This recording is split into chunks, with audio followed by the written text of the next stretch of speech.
Yeah, it is purely solely a Philippine armed forces, Philippine forces. Walang direktang partisipasyon ng US forces sa isinasagawang rotational and resupply mission ng Pilipinas para sa mga sundalong nakaistasyon sa mga bahura ng West Philippine Sea. Ito ang nilinaw ni National Security Advisor Eduardo Año tungkol sa papel ng Military Task Force ng Estados Unidos na nasa Palawan. Ayon sa kalihim, ang tungkulin ng US Task Force ayungin ay mangalap at magbigay ng impormasyon sa mga sundalong Pilipino. They're providing support to us, like for example, ISR, Maritime Domain Awareness. So, tumutulong sila sa pagbibigay ng mga information about that. But on actual direct participation, it is purely Philippine operation.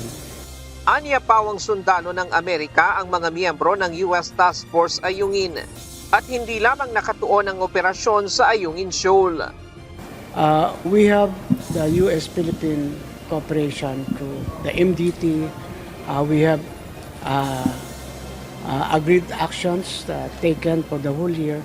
So this is not centered just on Ayungin. It is, kumbaga, lahat ng aspect ng MDT, SEB, ang ating collaboration with the US forces. Dumalo ang kalihim sa pagbubukas ng 25th ASEAN Chiefs of Army Multilateral Meeting at 12th ASEAN Sergeants Major Annual Meeting na isinagawa sa Clark, Pampanga.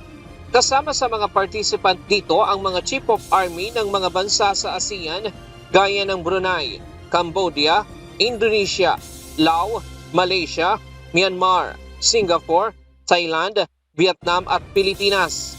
Ayon kay Anyo, sa kabila ng mga banta sa seguridad sa rehiyon, ang pagkakaisa ng bawat miyembro ng ASEAN Chief of Army at ASEAN Sergeant Major ay mahalaga upang mapanatili ang katatagan sa rehiyon.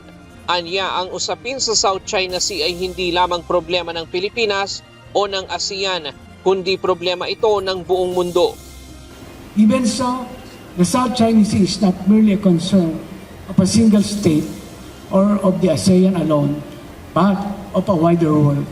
For one, the respect for the rule of law is everyone's responsibility. 2016 pa nang huling isagawa sa bansa ang pagpupulong ng matataas na opisyal ng armies ng mga bansang kasapi sa ASEAN. Layon ng pagpupulong ngayong taon na palakasin pa ang pagtutulungan ng mga sandataang lakas sa ASEAN para sa pagpapanatili ng kapayapaan sa rehiyon. Ryan Lacanlali, UNTV News and Rescue. Diyos ang aming sandigan, serbisyo publiko ang aming pinahahalagahan.